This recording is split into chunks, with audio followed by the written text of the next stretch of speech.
Welcome back to Conflicts of Interest. This is episode 817, and today is July 7th, 2025. I'm the host of the show, Kyle Anzalone.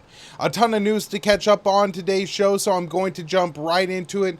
Just a reminder to help me out by sharing and subscribing to all the different work and channels that I'm on. Of course, if you're listening to this show right now, hit the share button. If you haven't yet, check out the Kyle Anzalone Show. It's the top link in the show notes page. Subscribe to the channel. We are definitely growing over there. A lot of momentum, so help me keep that going by sharing and subscribing to that program. And of course, all the articles I write, whether they're at antiwar.com, thelibertarianinstitute.org, or judgenap.com, are all found on my @ handle at @KyleAnzalone_. Let's get into the news today. First up here, this one from Dave DeCamp at antiwar.com. House passes Trump's big, beautiful bill that will bring the 2026 military budget to over $1 trillion. So Dave wrote this one on July 3rd.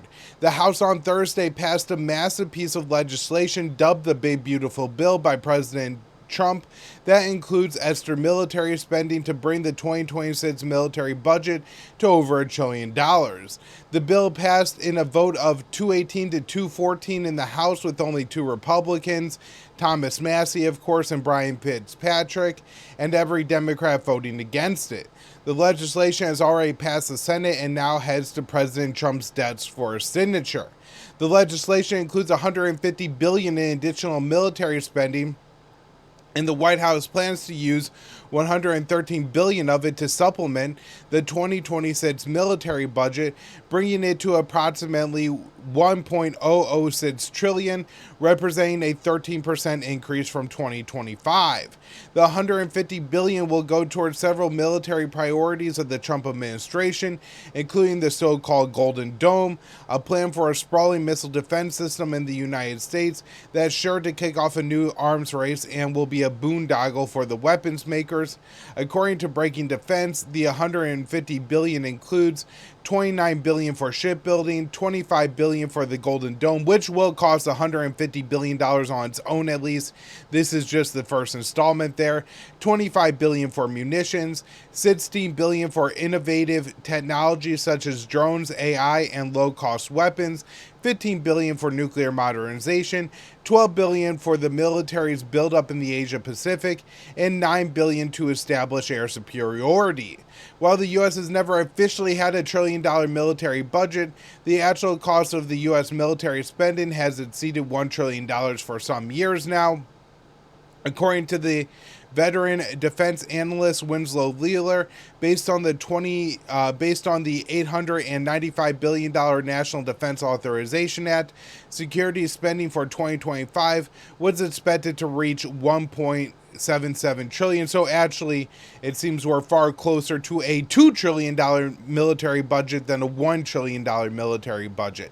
Now, one last thing I wanted to point out, and I wrote this article for JudgeNap.com, don't have it today, just wanted to mention it quickly, that 2 senators, Roger Wickers and Mike Rogers, wrote an op-ed for Defense One, which is an outlet that I believe is established and funded by companies in the military-industrial complex.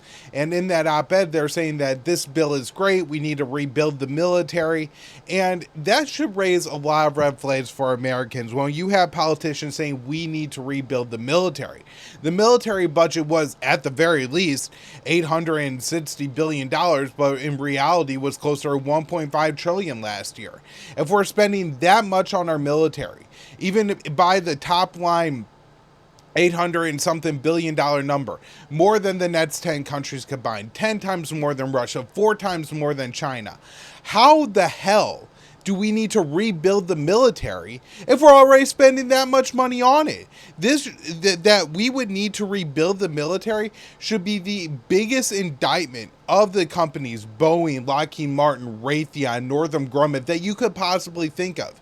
You mean we're already giving you this much money and you haven't built us a sustainable defense? What is going on at the Pentagon? We should have people knocking down the doors of the Pentagon, demanding an audit, demanding changes to the budgeting process there, if we're able to spend over $1 trillion.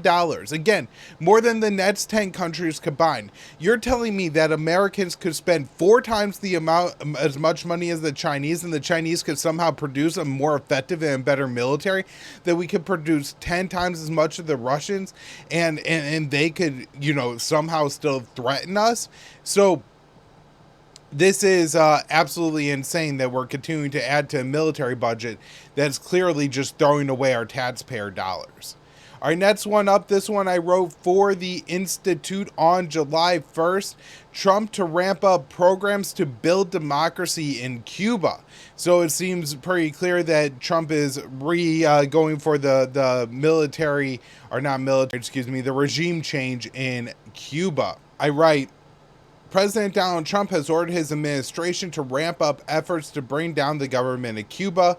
The policy calls for tightening sanctions and adding new programs. So President Trump issued the memo to his administration on Monday that instructed strengthening the hostile policy against Cuba. The approach calls for tighter enforcement of existing sanctions and travel restrictions against the Caribbean nation. In addition, Washington will step up its considerable efforts to undermine the government by funding programs that ostensibly promote democracy. However, similar programs have been used by the U.S. around the globe to complete regime change operations. The memo states, my administration policy will be guided by the national security and foreign policy interests of the United States, as well as solidarity with the Cuban people. I will seek to promote a stable, prosperous, and free country for the Cuban people. Trump attempts to justify the policy by claiming that Havana crushes political dissidents in Cuba. The memo states, in Cuba, dissidents and peaceful protesters are arbitrarily detained and held in terrible conditions. So, however, the Trump administration has engaged in a crackdown, in a similar political crackdown in the U.S. since taking office. Trump's government has rounded up pro-Palestinian activists and attempted to remove their citizenship to expel them from the country. The U.S. has maintained an embargo against Cuba since 1958. President Barack Obama eased the blockade of Cuba near the end of his second term.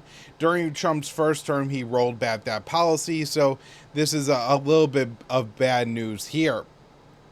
All right, next story up today, we have this one on the war in Ukraine. Ukraine, Eastern European NATO countries to leave anti-landmine treaty. So, Ukrainian President Zelensky has signed a decree to remove Kiev from the international treaty that outlaws the use of anti-personnel landmines. Ukraine has used prohibited landmines throughout the conflict with Russia in violation of the pact. So the Secretary of the Rada's Committee on National Defense and Intelligence said Zelensky ordered the withdrawal from the Ottawa Treaty on Sunday. He said, I have just been informed that the President of Ukraine has signed a decree putting into effect the decision of the National Security and Defense Council of Ukraine to withdraw our state from the Ottawa Convention, an international treaty prohibiting the use, accumulation, and production of anti-infantry mines. This is a step that the reality of the war has long demanded. Russia is not a party to this convention and massively applies mines against our military and civilians. We cannot stay bound when the enemy has no limitations. And that, from the Ukrainian perspective, that Russia isn't a party to this conflict is a fair point to make. It's also a fair point to make that Ukraine has been using landmines the whole time, and so it's not as if Kiev has been bound by unfair stipulations prior to exiting this agreement. So Ukrainian and Russian forces have both used anti-personnel landmines throughout the conflict, with a 2023 Human Rights Watch report finding that Kiev used rocket-fired landmines in civilian areas, leading to casualties. The group has documented Moscow's use of similar weapons in previous reporting.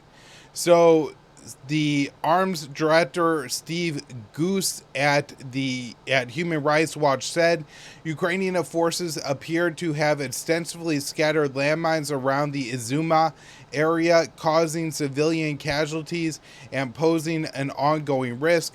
Russian forces have repeatedly used anti-personnel landmines and committed atrocities across the country, but this doesn't justify Ukrainian use of the prohibited weapon. Several other U.S. allies in Eastern Europe are planning to follow Ukraine's lead and leave the Ottawa Treaty, including Finland, Poland, Latvia, Lithuania, and Estonia. Russia is not a party to the pact. Landmines are indiscriminate weapons that also often remain in the ground for years after conflicts come to the end, maiming and killing civilians. Cluster munitions present a similar threat. However, Washington has supplied Ukraine with hundreds of thousands of artillery rounds containing bomblets. And this is, one of the really horrific things for Ukraine. No matter who controls what was once Ukrainian territory at the beginning of this conflict, the people of what was Ukraine will continue to suffer as these landmines are just scattered all over the place at this point, and the bomblets as well. It's going to cost, I'm sure, billions of dollars and decades to clean all this up. Next up here, Patriot transfer to Ukraine stopped in Poland. So a shipment of Patriot interceptors bound for Ukraine was halted for a capability review by Washington after missiles had already reached Poland. The Patriot missile defense system is viewed as essential military hardware by Kiev. So on Tuesday, U.S. shipments that were already in Poland were halted, including more than 24 of the Patriot PAC-3 missiles, more than 24 Stinger anti-air defense systems, Hellfire air-to-ground missiles, and more than 90 AIM air-to-air missiles, among other systems, the Wall Street Journal reports. In addition to the review, the Pentagon spokesman Sean Parnell added, "We will not be providing any updates on two specific questions, quantities or types of munitions being provided to Ukraine or the timeliness of these associated transfers. Missile interceptors are in short supply in the West." In May, Secretary of State and National Security Advisor Marco Rubio told Congress that the Ukrainians asked for air defense systems, Patriot systems, which frankly we do not have. Since making those remarks, the U.S. has used a significant number of Patriot interceptors during the Israeli war against Iran. The U.S. deployed a Patriot battery to Israel to defend the Jewish state from Iranian retaliatory strikes. Additionally, the U.S. military says it engaged in its largest Patriot battle in history to repel the Iranian missile barrage targeting an American airbase in Qatar. That attack was a response to U.S. strikes on Iran's nuclear facilities. Interceptors are expensive, and the West can only produce a limited number of munitions each year. The U.S. has used as many as 39 THAAD interceptors during Israel's 12-day conflict with Iran. The operations may have consumed 20% of the global THAAD supply and cost taxpayers $1.25 billion. While halting the arms transfers is creating panic in Ukraine, the Wall Street Journal notes that Russia has developed the ability to beat the system with more maneuverable ballistic missiles and by exploiting the Patriot's limited range on its radars. The Patriot radars only have a 120-degree range, and so if you could get behind them, I guess it makes it somewhat easy to beat the system. All right, so this one I wrote for JudgeNap.com on July 6th. Trump has disappointing call with Putin, best conversation with Zelensky. So I write in this article, last week, President Donald Trump held a phone call with Russian President Vladimir Putin and Ukrainian President Zelensky. Trump expressed frustration with Putin, while Zelensky claimed his call with Donald Trump was a success. So, following the call with Putin, Trump said on Thursday, "I'm very disappointed with the conversation I had today with President Putin because I don't think he's there. I'm just saying I don't think he's looking to stop, and that's too bad. We had a call. It was a pretty long call, talked about a lot of things, including Iran. And we also talked about, as you know, the war in Ukraine. I'm not happy about that." Trump called Zelensky on Friday. The Ukrainian leader said it was the best conversation so far. Zelensky said, "This was probably the best conversation in all this time. It was maximally productive.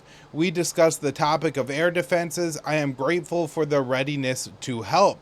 The conversation followed President Donald Trump cutting off some weapons shipments to Ukraine. And, we just talked about that in the last story. Zelensky said future arms transfers were discussed with Trump. He said Patriot missiles are key to protection from ballistic missiles. We discussed other important issues that our teams will work in detail on at meetings in the near future. Trump also said the call went well. We had a very good call. I think it was very strategic. And so this is interesting. I also saw Keith Kellogg, the Trump's envoy to the Ukraine conflict, celebrating the call between Zelensky and Donald Trump. And so, it's interesting that we get this cutoff of the weapons transfer to Ukraine, which would seem to be a good sign for those of us who would like to see this war come to an end. But then Zelensky saying he's having good calls with Donald Trump, somebody who doesn't want the war to end, makes you wonder how far we're really going down this road to ending the conflict. All right, this is another interesting article I wrote for JudgeNap.com. NATO chief says Russian military buildup is amazing. So, in an interview with the New York Times, NATO Secretary General Mark Rutte said Russia has engaged in an impressive military buildup, and some member states may need conscription to prepare for a future war. Rutte expressed he was also unconcerned with what Russian Foreign Minister Sergei Lavrov says. So this is what he told the Times. And that is crucial because Russia is on a war footing in every sense. The size of the military, what they're investing in, their tanks and air defense systems and artillery and ammunition, it is amazing. The NATO chief was discussing the alliance's commitment for future states to spend 5% of their GDP on the military. He claimed the massive military buildup did not amount to a new arms race with Russia, and the purpose was deterrence. Many leaders in NATO say they are concerned that Russia is planning to expand its borders and attack members of the alliance once it conquers Ukraine. However, Moscow has long argued that it was NATO's westward expansion that created the tensions between Russia and the alliance bloc. In the months leading up to the Russian invasion of Ukraine, Moscow offered diplomatic solutions to the conflict that included NATO closing the door to Kiev entering the alliance. Washington and Brussels rejected Moscow's offer. Rutte's misunderstanding of the Russian position isn't surprising, as he says he does not take Foreign Minister Lavrov seriously. He said, "I know Sergei Lavrov very well. He has been the foreign minister of Russia since the birth of Jesus Christ. I have never taken him seriously. When you talk about fake news, listen to Sergei Lavrov." In the interview, Rutte was asked about conscription to make sure the bloc has the manpower needed to arm the new weapons. He said the decision would be left up to individual member states, but some countries would force their young men and women into the military. One of the most interesting things I found about all this was the attack on Lavrov, just because Lavrov is, I think, known as a pretty decent statesman, and to just say that everything he says is fake news, if you believe that, Russia is never going to be able to get along with NATO, because Lavrov is important in explaining, what the positions of the Russian government are, and you must understand the positions of the Russian government in order to negotiate with Russia in order to end the war in Ukraine.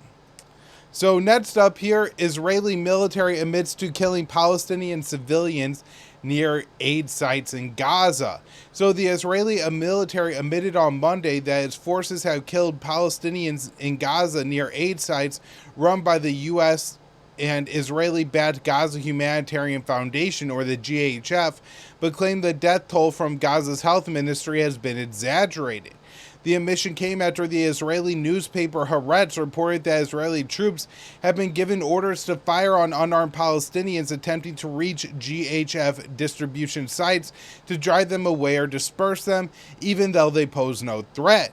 The Israeli military has denied that there are orders to fire on unarmed aid seekers, and is claiming that its forces only used gunfire when they felt threatened, though the IDF is not claiming that any Palestinian opened fire on their soldiers near aid sites, and they were unarmed when they were killed. So the IDF said that in a small number of cases, Palestinians were hit by Israeli fire, and that in at least 3 incidents, aid seekers were hit with Israeli artillery, causing 30 to 40 casualties, including several dead.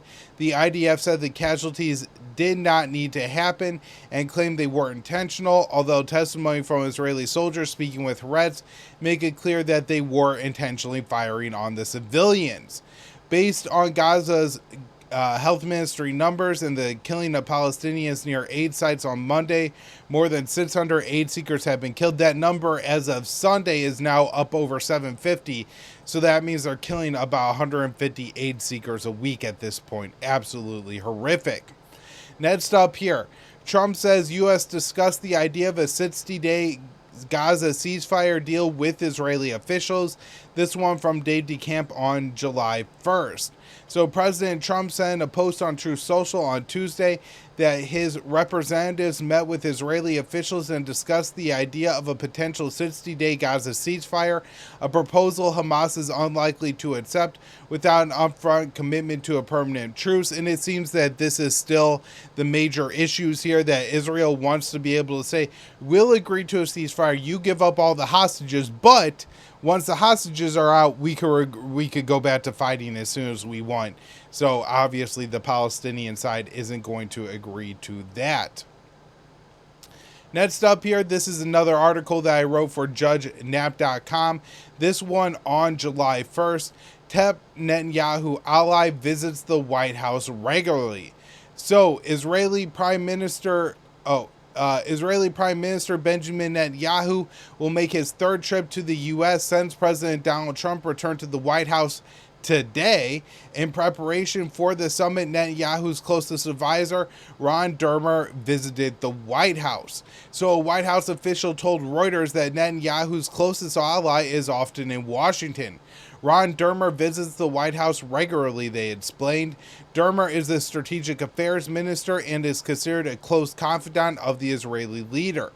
After the October 7th attack, Netanyahu tasked Dermer to develop a plan to ethnically cleanse Gaza.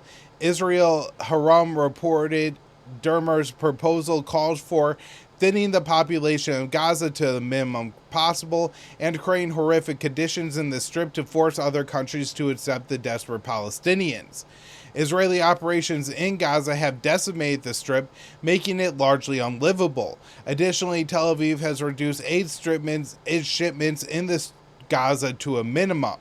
In recent days, Trump has resumed his calls for an end to the war in Gaza and the release of Israeli hostages, although, only going along with Israeli demands and sending Israel more weapons. The primary impediment to a deal is Netanyahu's insistence that Israel be allowed to restart the killing in Gaza after the hostages are released. So, Dermer being in the White House so much, I do think is probably far more important to what's happening in the U.S. and with our Middle East policy than most of us realize at this point. I think it'll come out that he has a ton of influence. And this is, kind of Netanyahu's man in the U.S. at this point in time. This is another one from Dave DeCamp. U.S. approves $510 million arms deal for Israel. So the Trump administration has approved a new arms deal for Israel that will provide the country with up to $510 million in joint direct attack munitions, or JDAM kits, that turn bombs into precision-guided weapons as the U.S. continues to provide military aid to support the genocidal war in Gaza. And so for all that Donald Trump has been saying, maybe a potential split or trying to rein in Netanyahu, he really wants to end the wars in the Middle East, he obviously doesn't if he's sending thousands of JDAM kits so Israel could turn their 2,000-pound bombs into guided munitions. This is very concerning. Next up here, Freedom Flotilla ship will attempt to break Israeli siege of Gaza. So the Freedom Flotilla Coalition, or the FFC, will attempt to break the Israeli siege of Gaza with another ship. Last month, the Madleen was seized by Israeli forces before reaching the starving people of the Strip. A statement on the organization's X account announced the next ship will set sail from Italy next week. So the statement said, "We are setting sail again. On July 13th, 2025, our boat, the Hendala, will depart from Sarcosia, Italy, to break Israel's illegal blockade. This is a mission for the children of Gaza. Just weeks ago, Israeli forces illegally seized our boat, Madleen, and abducted 12 unarmed civilians aboard her in international waters. In June, the FFC's Madleen attempted to break the siege, carrying 12 crew members, including Swedish activist Gerda Thunberg and baby formula. That ship was seized by Israel, and some crew members were detained for a week. Since the ship was prevented from reaching Gaza, newborns in the Strip have died of starvation, which, may have been saved from that formula that was seized. The FFC has dispatched multiple ships to Gaza since Israel turned the densely populated region into an open-air prison. Israel has used lethal force to prevent ships from delivering aid to the malnourished people of Gaza. The FFC statement adds that action is needed as the Palestinians are already starving to death. Since March, more than 6,572 Palestinians have been killed and over 23,000 injured, and hundreds shot while waiting for food. The children of Gaza now face famine, disease, and trauma few of us could imagine. We are not governments, we are people taking action. Where institutions have failed, we are not backing down.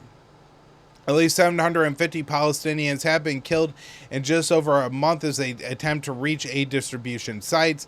Tel Aviv is only allowing the U.S.-based Gaza Humanitarian Foundation to bring a limited amount of aid to Gaza. The GHF operations are inefficient and disorganized. Amnesty International has labeled the GHF as a tool of Israel's genocide in Gaza.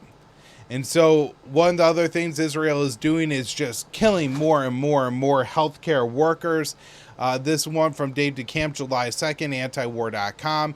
Israeli airstrike kills Gaza hospital director along with his family. So on Wednesday, an Israeli airstrike on the apartment in Gaza City killed Dr. Marwan al-Sultan, the director of the Indonesian hospital, as the Israeli military continues to kill medical workers and decimate Gaza's healthcare infrastructure. According to the Associated Press, al-Sultan was killed alongside his wife, his daughter, and son-in-law. Other reports say his sister was also among the dead. According to Haaretz, the Indonesian hospital has been out of service since May 21st after an Israeli airstrike destroyed its generators. Al-Sultan had been quoted by many media outlets warning of the catastrophic destruction of Gaza's medical care infrastructure. And we've seen other things happen to other doctors. I believe it was the doctor of the Al-Nasser hospital in northern Gaza who was kidnapped by Israel and has been held in one of their dungeons for months and months and months now. So when doctors speak out in Gaza, they certainly put their lives on the line. And since the reporters and the journalists are being killed in mass, the doctors speaking out is incredibly important because that's one of the only ways we get news out of the Strip at this point. All right, so Amnesty Israel using starvation to commit genocide in Gaza. I wrote this one for the Institute on July 3rd. One of the top human rights organizations has concluded that Israel is using starvation as a means to commit genocide in partnership with a U.S.-based agency. So the report said, evidence gathered by Amnesty International demonstrates how over a month since the introduction of its militarized aid distribution system, Israel has continued to use starvation of civilians as a weapon of war against Palestinians in the occupied Gaza Strip to deliberately impose the conditions of life calculated to bring about their physical destruction as a part of an ongoing genocide. In the month following Israel's imposition of militarized aid scheme run by the Gaza Humanitarian Foundation, hundreds of Palestinians have been killed and thousands injured, either near militarized aid distribution sites or en route to humanitarian aid convoys. The GHF is a U.S.-based agency run by Christian Zionist Reverend Johnny Moore. Since the end of May, the GHF has distributed an insufficient amount of aid to millions of starving Palestinians in Gaza. The method of distribution is dehumanizing and leads to fights as desperate people race to obtain food. The U.S. government backs the Israeli GHF scheme and provides some funding to the organization. Additionally, Israeli soldiers have killed hundreds of Palestinians attempting to reach aid sites, often with tanks, artillery, and drones. Israeli soldiers and officers have said they were ordered to fire on the unarmed civilians. Even as the risk of death near aid sites, many Palestinians make the journey as the alternative is starvation. At least 66 Palestinian children have starved to death under the Israeli blockade of the Strip. The Amnesty report concludes, all evidence gathered, including testimonies which Amnesty International is receiving from victims and witnesses, suggests that the GHF was designed so as to placate international concerns while constituting another tool of Israel's genocide. And that certainly does seem to be the case. All right, this one from Dave DeCamp at antiwar.com, a weekend summary of the violence in Gaza. Israeli forces killed 288 Palestinians in the Gaza Strip over 3 days. It's absolutely horrific. And then last story up here, contractor in Gaza says mercenaries killed Palestinians near aid sites. And, this shouldn't be surprising to anyone, but it really is just shocking how the level of cruelty here. So the BBC reported speaking with a contractor working for the Gaza Humanitarian Foundation, who said mercenaries at the aid distribution sites opened fire on civilians and killed someone. A former security contractor for Gaza's controversial new Israeli and U.S.-backed aid distribution sites has told the BBC that he witnessed colleagues opening fire several times on hungry Palestinians who posed no threat, including with machine guns. On one occasion, he said a guard opened fire from a watchtower with a machine gun because a group of women, children, and elderly people were moving too slowly away from the site. Continuing his description of the incident at one GHF site, in which he said guards fired on a group of Palestinians, the former contractor said, as that happened, another contractor were on location, standing on the berm overlooking the exit, opened up with 15 to 20 shots of repetitive weapon fire at the crowd. A Palestinian man dropped to the ground motionless, and the other contractor who was standing there was like, "Damn, I think you got one," and they laughed about it. The contractor, who spoke on the condition of anonymity, said the GHF managers have brushed the reports aside his report aside as a coincidence, suggesting the Palestinian man could have tripped or been tired and passed out, and it had nothing to do with the gunfire, which is just absolutely cruel and horrific. All right, everybody, that will do it for the show today. Just a reminder, we will be back with another episode of the Kyle Anzalone Show later today, 4:45 Eastern live, every Monday, Wednesday, and Friday at that time, so don't miss that show. And go check out the episode I did with Daryl Cooper last week. It's gained huge numbers on YouTube, probably the biggest show I've ever done, so you guys will want to see that one. Thanks, everyone, and I might be back with another show of conflicts of interest tomorrow. I still got a lot of news from last week I do want to go over.